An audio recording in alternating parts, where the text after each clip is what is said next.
Hey folks, welcome to our discussion on Chapter 8, or lecture on Chapter 8. This is continuing along in this exact same path where we've been before.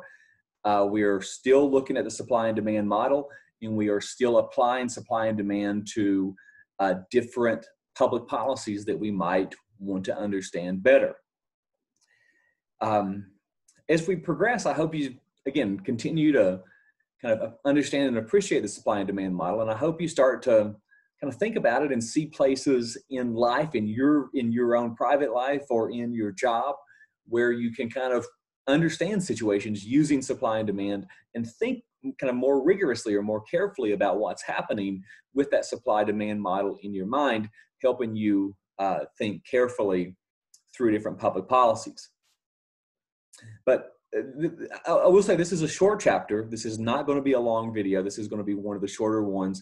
We are just simply going to take the supply and demand model and apply it to a public policy, one specific public policy in this case, and gain even more benefit from the supply and demand model in terms of helping us understand the policy that we're observing. Let me switch over to the screen share. Go over to my little notepad. Just as before, we're going to look once again. Let me just get my supply and demand model drawn. Remember, demand, same thing as derived from marginal value curves. Supply, derived from marginal cost curves. Here's the initial quantity in any market that's in equilibrium. There's the initial price. And we are going to once again consider an excise EXCI. That's messy, but ignore that. Just like we did 2 chapters ago, we're going to think about an excise tax that's paid by sellers, the businesses, people selling a good. Government just comes in and says, okay, for every unit of this good you sell, you have to pay so many dollars to the government. So I'm not going to draw it on here to keep the figure clean, but remember, you have to use the stuff from the last chapter. In this chapter, we're going to draw more implications using that stuff on consumer surplus and producer surplus. Remember, I'll just remind you, consumer surplus is the difference between what consumers get and what they give up. So in this market, this whole area under the demand curve up to the quantity that prevails in the market, that is the value that consumers receive from participating in this market, right? The whole area under the demand curve. What they give up is just the price times quantity, the dollars they spend on this good. This box right here is what consumers give up in terms of the money they pay over to the businesses. This big triangle right here is the consumer surplus. That's the extra benefit that consumers receive overall as a result of participating in this market. The exact opposite holds true on the producer side. This box, of course, as we just spoke of, this is what producers get from participating in this market. This is the revenue they receive. And then this area under their marginal cost curve is the money they're spending to operate, assuming they operate at all, ignoring their fixed cost. The difference here, this triangle right here, is the producer surplus. So now we're going to assume that we levy this excise tax on suppliers. Remember how an excise tax operates. We discussed that 2 chapters ago.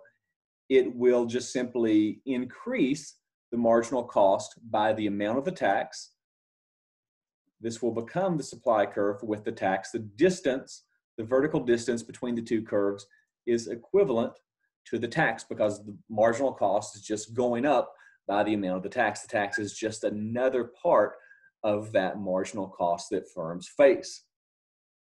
So that's the supply curve with the tax. Supply has shifted upward on the page or shifted to the left, but this is a decrease in supply, as you know already. Once the market reaches a new equilibrium, this will become the new price.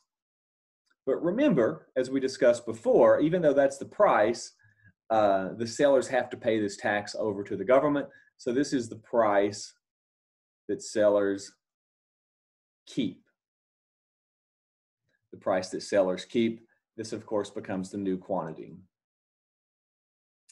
So the important thing to remember is this area becomes the new consumer surplus. This is the new consumer surplus. It's derived using the same logic, right? Here's the benefit that consumers receive. Let me use my pointer here. Here's the total benefit that consumers receive now with the new price and quantity. Here's the new price that consumers pay out. The difference, the red cross-hatched area, is consumer surplus. Likewise, this area is producer surplus. Same logic. I'm not going to go through that again for the sake of keeping this video short. That's the producer surplus. Now, this area in between, this isn't enjoyed by either the consumers or the producers. Can anybody pause this video and figure out if you can guess what this green cross-hatched area is? Okay, now that you've paused it, now that you're back, this is the tax revenue that is collected, right? This is just simply the difference between these two prices is the tax per unit. Multiply that tax per unit by the quantity, and the result is that's the total tax revenue that's collected. So there you go. What's left? This whole big area was total surplus before.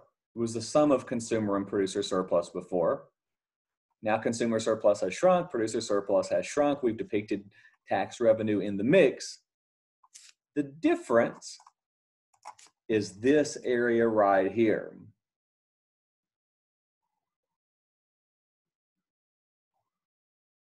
That's the difference. And we already know what that is. We talked about that in the last lecture when we discussed the example of the price, either as a price ceiling or price floor. I've forgotten already. In the last lecture, we discussed what that is. As you know, that is the dead weight loss. Right? As we said before, under the assumptions that we laid out in the last discussion, good information, price-taking behavior, no externalities. In that scenario, the free market achieves the efficient level of output.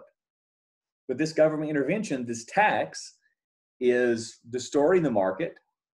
It's reducing the equilibrium level of output. And it puts us in a situation where we are not producing all the units that should be produced. Right? All these units between Q1 and Q2, all those units should be produced because they're more valuable than they are costly, but they're not being produced because of the way this tax has distorted the market. So the result is society is not as well off as it was to begin with in this specific scenario on this side of the situation. We're not going to talk about what the tax revenue does right now. The tax revenue obviously can go to good things that can make society better off overall, but we're talking about the revenue side, not the expenditure side with the public budget. As a result of the tax, the market is worse off, society is worse off by the amount of the tax. But not by the amount of tax, society is worse off by that amount, the amount of the dead weight loss triangle. Okay? Now let's go through one more example. Let's go down here and draw two parallel supply and demand figures. Suppose we're just trying to think about, okay, we have to have tax revenue for various reasons.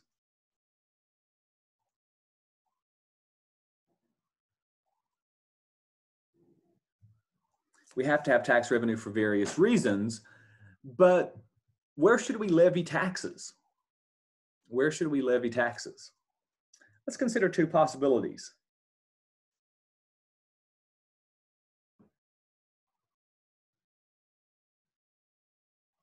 Here's one option. And here's another option.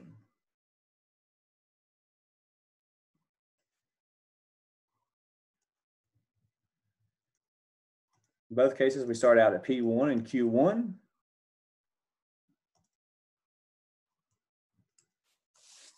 See, we're talking about two different goods here. We're talking about a good that has a relatively elastic, a relatively elastic demand. Demand is very responsive to changes in price, or the quantity demanded is very responsive to changes in price. And here we have a relatively inelastic demand. Demand doesn't change very much. Quantity demanded doesn't change very much when the price changes. Not very responsive customers on that side. So now let's come back in, same example, and let's levy a tax.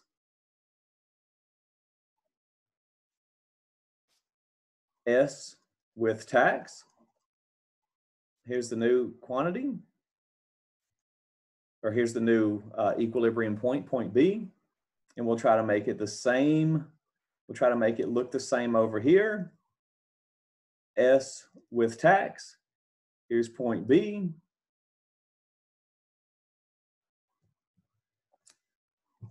What do you see? What do you see right off the bat?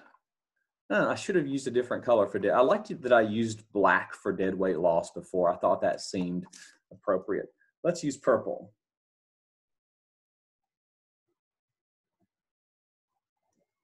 There's the dead weight loss in this example.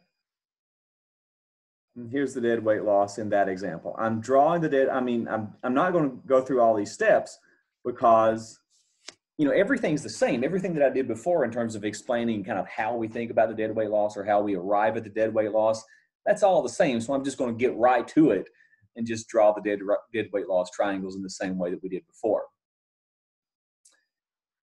We're just eyeballing this. We're not being rigorous. We could actually lay out mathematical equations that establish the relatively elastic or the relatively inelastic demand curve, and we can solve for the initial equilibrium, the initial price. We can go through all this mathematically and show this, and we could even calculate mathematically the size of the dead weight loss in either case.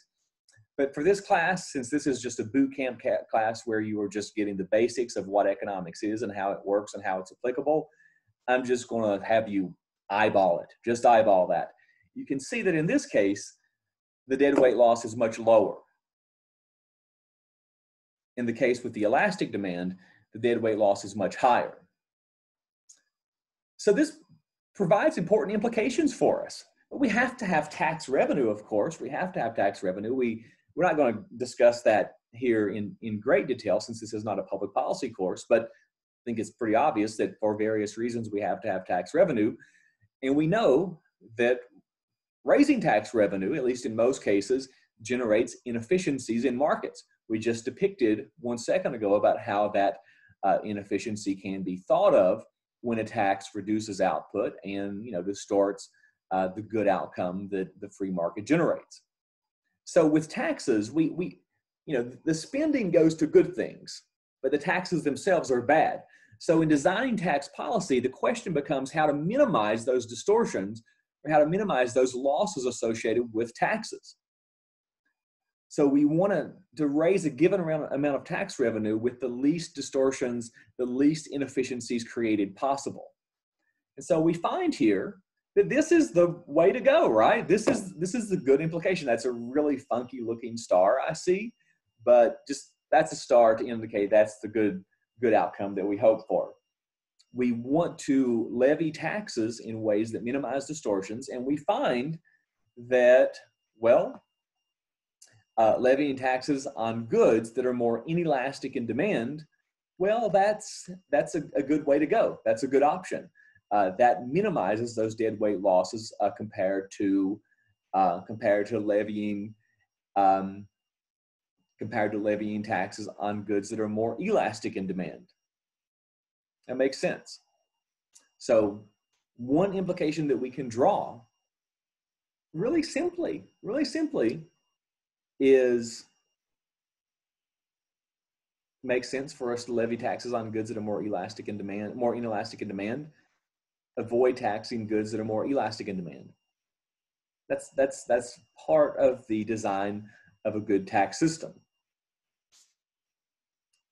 Another part of another implication that we can draw here is you can see that if we were to levy, I'm not going to draw it, but if we were to levy a tax A second tax that, well, suppose this tax that I levied were $1. I didn't really talk about the amount. Just suppose this tax were $1. If we were to increase the tax from $1 to $2, then the deadweight loss would increase more than proportionally. The deadweight loss wouldn't double in that case, it would more than double. The thing is, as we go this way, as we're moving left, the surplus for each unit that's being lost, right? Whenever we levy a tax, output is falling. The surplus for each unit is getting larger and larger and larger because the shape of that demand curve and the shape of that supply curve. So the deadweight loss is increasing more than proportionally with the tax rate. So here's an option. So forget about elasticity for now. Suppose we have 10 goods that have the same elasticity of demand. Would it be better to tax half those goods at a relatively high rate and not tax the other half? Or would it be better to tax all the goods at a relatively low rate? I think you can see from here, you can see from this example of how the tax rate is increasing more than proportionally or how the deadweight loss is increasing more than proportionally with the tax rate. I think you can see that tax system where we tax everything at a lower rate is better than taxing a few goods at a higher rate and leaving other goods untaxed.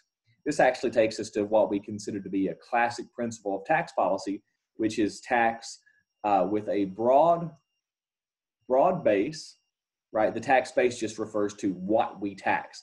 So we want that base to be broad. We want to tax as many things as possible with a low rate. Tax with a broad base and a low rate, that's better than having a narrow base where we have a lot of exemptions and deductions and credits in the tax system, a lot of loopholes in the tax system, and a correspondingly higher rate in that narrow base scenario to achieve a given amount of revenue. So I know that was fast. Let me stop the screen share here for a second. I know that was fast. We kind of covered a lot of territory just now, but with the way this YouTube video works, of course, you can just pause and review and kind of take your own time to digest the material. And even better yet, if you don't understand it, you can go and explain these examples to your roommate. Your roommate won't like you, but you will understand the material. I promise you that will be the best way to learn the material. So again, just another example of how we can use the supply and demand model to draw various implications about public policy and there's numerous other examples out there we can better understand with supply and demand. It's a really useful and broadly applicable model, and I hope I'm starting to help you understand that's true. I'll talk to you all soon. Have a great day.